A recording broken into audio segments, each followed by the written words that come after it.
Ayun, Doc Norly, for sure, nakaabot na sa iyong kaalaman yung balita tungkol po sa isang miyembro ng pamilya composed of 3 kids, age 1, 3, and 6, and ang kanilang nanay na namatay sa sunog. At ito po, hindi namatay sa sunog na sila ay natrap or kaya naman din nakalabas. Pero sila po ay, yung mga bata na sunog, matapos daw po itong sunugin ng kanilang nanay. At kinalaunan, sinunog din po yung kanyang sarili dahil po sa depresyon Doc Norly. Yes, Bombo Justin, medyo nakarating na nga po yung impormasyon na yan sa atin, no? Although hindi na natin masyadong tinutukan kasi it is also disturbing on our part. But then again, we would like to shed some light, some information about the case as well.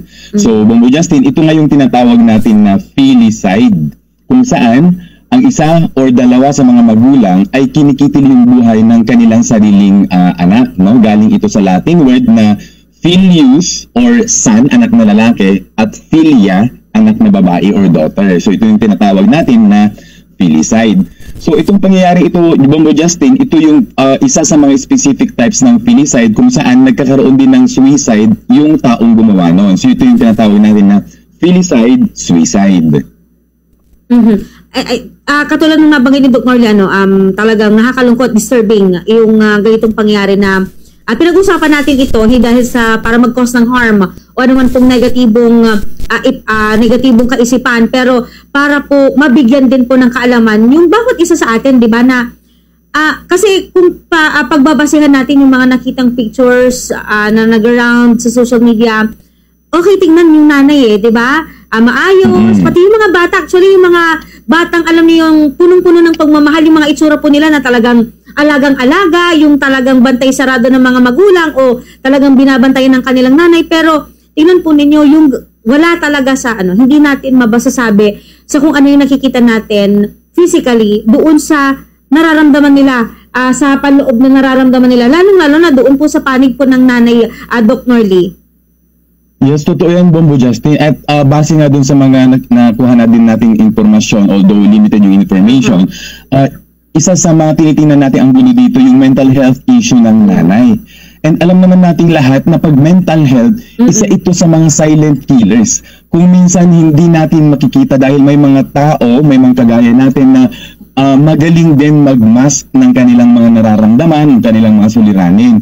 And then bigla na lang sasambulat sa atin yung isang insidente na hindi natin inaasahan. Lalo pa, tingnan mo, Bombo Justin, na tayong mga Pilipino or natural among parents na mapagmahal, sila yung puprotekta sa kanilang mga anak. But then, paano humahantong doon sa, yun nga, pagkukumit ng filicide, suicide?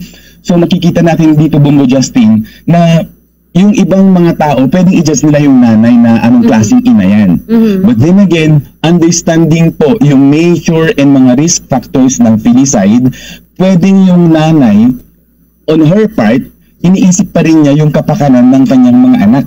Yun nga lang, yung kanyang pamamaraan ay hindi dun sa paraan na ini-expect natin o yung tinatawag natin na normal para sa karamihan.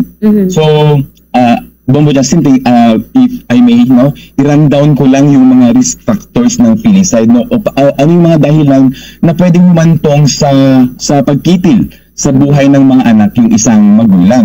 So andyan po, number 1 po, yung ating mental health issues. Kapag po yung tao ay dumaranas ng mental health problems, kagaya nga po ng mga mood disorders like depression, posible po yan. Another mental health disorder, Bombo Justin, ay yung tinatawag natin na psychosis. Kung saan yung tao hindi na niya mapag-iba yung reality at saka yung fantasy. At usual po itong psychosis na ito na makikita sa mga kababayan natin na mayroong schizophrenia. Mayroon din po, mga Bombo Justin, possible din po dyan yung relationship conflict. Kung saan kapag strained yung relationship ng mag-asawa at nadadama yung kanilang mga anak, dumarating yung point na mas mabuti pa na, alam mo yun, mawala na lang yung mga anak para hindi na rin sila maapektuhan doon sa conflict ng mag-asawa na yan. Still another factor is yung violence in the family. Na kapag nga po mayroong history ng violence ang isang magulang, there is a higher tendency na magiging violent din siya doon sa kanyang mga family members. Pagsamahan mo pa ng social isolation or ibig sabihin yung nahihiwalay or nagkukulong, walang masyadong nagkakasama yung isang tao, hindi siya nagkakaroon ng other options or healthier options. And so, ang thinking nila is geared towards tapusin na lang yung problema na pag nawala yung buhay, tapos ang lahat ng problema. Andiyan na rin po yung tinatawag natin substance abuse dahil may mga substances po kagaya ng mga illegal drugs na nagkakos po ng tinatawag natin na hallucination or delusion or yung psychotic symptoms kung saan yung tao wala na sa tamang katinuan yung kanilang pag-iisip, no? O pwedeng nakakakita sila ng kung ano-ano, nabubulungan sila ng kahit ng kung ano-ano, kagaya ng mga reports na kapag kumitil ng buhay, sabihin nila na may nagbulong sa kanila or nakita niya na parang may mga sungay, something like that. So those are psychotic symptoms. And lastly, yung economic history or economic difficulty, Bombo Justin, na dahil nga sa sobrang hirap ng buhay, para hindi na maghirap yung mga anak, they come to the decision na tapusin lang din. And then, Bombo Justin, makita nyo, filicide, pagkatapos lang kitilin yung buhay ng kanyang mga anak, sinunod niya yung kanyang sarili. Dahil, posible na andun din yung guilt, no? Yung binabagabag din siya ng kanyang konsensya or para takasan yung kanyang legal or criminal liabilities or responsibilities. So, yun po yung mga risk factors ng filicide. Dr. Lee, another thing, ang kagutuman ba possible na maka-apekto sa mental state ng isang tao? Yes, Bombo Justin. At kasama nga dyan doon sa nasabi ko kanina na economic state ng isang tao na kapag masyadong mahirap yung buhay, tapos dumarating yung point na kulang na sa pagkain, kulang sa nutrition. Of course, kasi yung nutrition natin, Bombo Justin, will affect yung brain functioning natin, yung emotional functioning natin, lahat. So, kagaya din natin, kapag tayo ay gutom na gutom, di ba, kung ano, may mga nakikita tayo na hindi pangkaraniwan, yung isip natin hindi makapag-function ng maayos, so that may lead to symptoms ng mental health problems. And so, posible talaga siya na, alam mo yun, at lalo pa kapag nadagdagan ng other risk factors, Bombo Justin, that may lead to a more serious mental health problem. Ayun, Dr. Lee, syempre para po sa kaalaman ng ating mga tagapakinig na may pwede pala tayong magawa, ano? Baka, kasi may mga kaanak tayo na nagbibigay ng mga, kumbaga, parang mga signals, no, na tendency na tapusin po nila yung kanilang buhay. Ano ba yung mga dapat nating tignan? O yung tinatawag po natin na, di ba, sa relationship, meron yung red flag and green flag na dapat nating i-consider. Sa, ano din, sa isang tao na possible, meron siyang signal na may plan siyang gawin sa kanyang buhay. Ano ba yung mga pwede nating na i-considera, Dr. Lee? Bombo Justin, I would like to commend yung sinabi mo na may mga red flags tayong pwedeng makita. At yung mga nabanggit ko kanina na risk factors, ito yung mga red flags nga, no? So once ngayon na nakakita tayo ng mga red flags, kapag sa tingin natin mayroong possible mental health issue, napaka-importante, Bombo Justin, na ma-encourage natin yung tao na yon na magkaroon ng mental health screening. So dito, ina-assess namin yung isang tao para makita talaga kung anong specific mental health issue yung kanyang pinagdadaanan at doon nakabase yung intervention na pwede namin gawin professionally and at the same time yung recommendation na pwede natin gawin sa ating tahanan or sa ating community. Ngayon, pag nakita po natin na may pinagdadaanan kahit man mental health issue yan or economic problem yan, napakahalaga yung pagbibigay po ng support services, no? Kagaya nga po dito ng counseling, therapy, and even doon sa tahanan na sa mga tao na hindi naman alam gawin ang counseling or psychotherapy, mayroon tayong pwedeng ibigay na suporta sa pamamagitan po ng ating presence at yung ating pakikinig. So, Bombo Justin, napakahalagang bagay. Yung pwede sabihin natin na maliit na bagay yung pangungumusta, pero malaking bagay yun doon sa mga taong mayroong pinagdadaanan. Dahil kapag may mga musta sa kanila, magkakaroon sila ng thinking na kahit papaano, kahit sa dami ng problema, kahit hindi ako pinapansin ng karamihan, mayroong tao na pwedeng concern dun sa akin kaya siya nangungumusta. Yun nga lang, kung minsan, Bombo Justin, isali lang natin, ang pangungumusta ngayon medyo kinakatakutan din ng iba. Yes. Pangatlo, Bombo Justin, kung ang risk factor naman natin ay yung relationship conflicts, no? If we are aware na yung tao or isa sa mga magulang ay dumaranas ng relationship conflicts like palaging nag-aaway or sinasaktan ng asawa, maganda rin na ma-address yung conflict na yon. So, marital counseling or marriage counseling ay pwedeng makatulong dito. Kung hindi man marriage counseling, dahil nga sabi ko nga limited yung mga professionals natin na gumagawa nito, on our level, pwede tayo yung mamagitan, no? Ito yung tinatawag na mediation, kung saan tutulungan natin yung mag-asawa na makita talaga kung ano yung kanilang mga problema at mag-explore ng mga possible solutions or resolutions dun sa kanilang mga conflicts. And then another one, kapag ang risk factor or red flag na nakita naman natin ay due to substance abuse, kagaya nga po ng paggamit ng illegal na droga, yung sobrang paglalasing, something like that, maganda din po na ma-address yung substance abuse na yan. So yung ating mga government hospitals ay mayroon po tayong mga tinatawag na interventions, no, para matigil yung substance abuse na yan. Doc Marley, sabi nga nila, no, paano mo tutulungan ang ibang tao kung yung sarili mo hindi mo matulungan? Paano mo masasabi na ikaw as a person, you're going there na papunta ka doon sa state na magkakaroon ka ng problema? Siyempre, hindi naman natin masabi, no, na papunta ka doon sa, na maaari na mapunta ka sa sitwasyon na magkakaroon ka ng mental health problem, Doc Marley. Yung mapapansin mo mismo sa sarili mo. Yeah. Bombo Justin, napakahalaga, no? That's also a good point. Kasi isa sa mga interventions na pwede natin gawin or yung mga prevention measures ay yung raising awareness. So kailangan natin na ma-inform or ma-educate sa mga bagay-bagay na ito para alam mo na pag naramdaman mo ito, I'm leading towards that direction na. So raising awareness is very important. That is why ito rin yung timely din na May is a Mental Health Awareness Month. Kung saan, para makatulong tayo sa iba, kailangan maging aware tayo sa mga palatandaan or red flags nga ng pagkakaroon ng mental health problems o yung mga ganitong insidente. So, isa nga po dun sa mga ways para mas maging aware po tayo ay yun, ito, pakikinig or pagtutok po sa mga legitimate na social na media platforms kagaya ng Bombo Radio, dahil dito verified yung mga information, no? Hindi kagaya dun sa ibang social media platforms na kung ano-anong information pinifeed, hindi na verify, na kung minsan walang credibility yung mga nagsasabi doon. So it will lead to more confusion.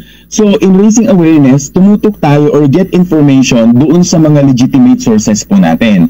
Ngayon po, kapag hindi natin makuha yung gusto nating sagot o yung hinihintay nating sagot sa mga media platforms kagaya ng Bombo Radio, pwede po tayong sumangguni sa mga professionals po natin, sa mga experts po natin.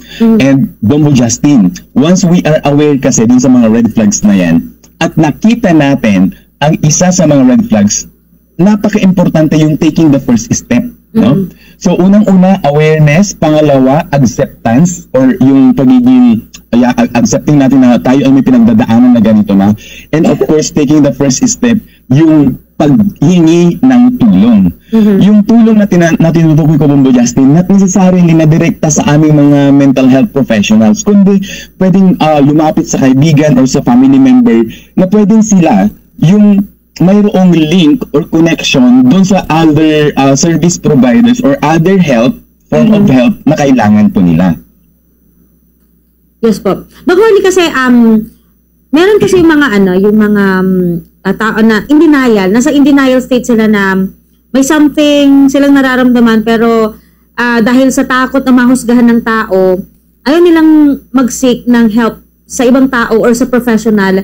Dahil, di ba, pag sinabi mo, kasi pag lumapit ka ng psychiatrist o psychologist, nasa isip ng ibang tao kaagad, meron ka ng sira o kaya may problema ka na sa utak ka, Doc Marley. Yes, totoo yan, Bombo Justin. That is why sabi ko nga, isa sa mga pinakamahirap na bahagi ay taking the first step, which is acceptance. So, ngayon, paano natin matatanggap? Or ano yung pwede natin gawin dito? Tingnan po natin ito. Ano kaya yung mas mahalaga? Yung sasabihin ng iba o yung nararamdaman natin mismo. Kahit ano pong gawin natin or ano pang mangyari sa atin, meron at merong masasabi ang ibang tao. Kahit maganda yung ginawa natin or hindi maganda yung ginawa natin, mayroon at mayroong comment ang ibang tao because all other people could do is to make comments, no? Na sometimes uneducated or unsolicited yung kanilang mga comments. Yes. So, isipin natin, sino yung mas magbe-benefit doon sa gagawin nating pagsangguni or pag-consult sa mga professionals or sa paghingi ng tulong? Sila po ba or tayo? Kasi kung nadadala tayo o nakukulong tayo doon sa takot sa sasabihin ng iba, pero tuloy-tuloy pa rin na nahihirapan tayo, then ibig sabihin that mechanism is not effective. But then again, kapag kasi kung sumangguni tayo or tinanggap natin that we need help, humingi tayo ng tulong, doon nababawasan yung ating mga pinagdadaanan. Na kahit sabihin natin medyo mabigat yung comments ng ibang tao, pero at the same time, gumagaan yung nararamdaman natin dahil unti-unti ay mayroong nasusolusyonan. Kumpara doon sa wala kang ginawa dahil sa takot mo sa kung ano sasabihin ng iba, so parehas na nagpapabigat yun doon sa sitwasyon mo. So what I'm trying to say is that i-weigh natin yung kung saan tayo mas nagbe-benefit. Yes, Mamo Yes Jessie. po. Yan. Dr. Lee, siguro meron po kayong mga paalam o kaya naman ay mga nais paabot sa ating mga listeners and viewers. Lalong-lalo na, no, yung judging ng isang tao, pag-judge sa isang tao, sa kung paano, kung ano yung mga actions na ginagawa nila, parang doon po sa nanay, no? Who are we to judge? Who are we na magsabi na mali yung ginawa niya or i-judge sa kanyang ginawa kasi we're not in her shoes. Diba? Hindi natin nararamdaman pinagdadaanan yung kanyang pinagdaanan. So go ahead po, Doc Merly. Mismo Bombo Justin. So, ayun nga, who are we to judge? So, instead po of giving comments na, yun, yung mga judgment, yung mga pinagtatawanan yung mga ganitong insidente, or kinukutya yung taong gumawa nito, hindi po yun nakakatulong at all. At unang-una, no, Bombo Justin, sa ating layman's term or sa street lingo, hindi ninyo ikinaganda at hindi ninyo ikinayaman yung pagbibigay ng mga judgment na yan. So instead po of giving those unsolicited judgment, uneducated judgment na yan, why don't you build up yourselves? Kung sinasabi ninyo na mas marunong kayo, mas nakakagop kayo, bakit hindi ninyo gamitin yung strength na yan para makatulong at ma-prevent yung possible occurrences pa ng mga itong pangyayari? Diba? Kasi remember this, comment lang tayo ng comment kapag may nangyari na. Ang tanong ngayon, ano yung ginagawa mo or mayroon ka bang ginagawa para ma-prevent itong mga bagay na ito or para makatulong na ma-prevent yung mga bagay na to? So, ang number one, Bombo Justin, na pwede natin gawin ay yung pagiging accepting, pagiging non-judgmental. Na nakita nga natin, kaya yung mga tao na may pinagdadaanan ay takot na humingi ng tulong ay dahil sa judgment. What if umpisahan natin sa ating mga sarili yung pagiging open-minded, yung pagiging non-judgmental, para kung may mga tao man nakapaligid sa atin na pwede nag-iisip na humingi ng tulong, pwedeng ikaw yung solusyon, pwedeng ikaw yung lapitan para humingi ng tulong. So ngayong Mental Health Awareness Month, Bombo Justin, I would like to challenge everyone, I would like to invite everyone to do their part kahit gaano man kaliit. At number one nga dyan, Bombo Justin, yung pagiging open-minded and pagiging non-judgmental. Kasi pwedeng hindi ka makapagbigay ng tamang payo or tamang ng therapy dahil hindi ka naman therapist.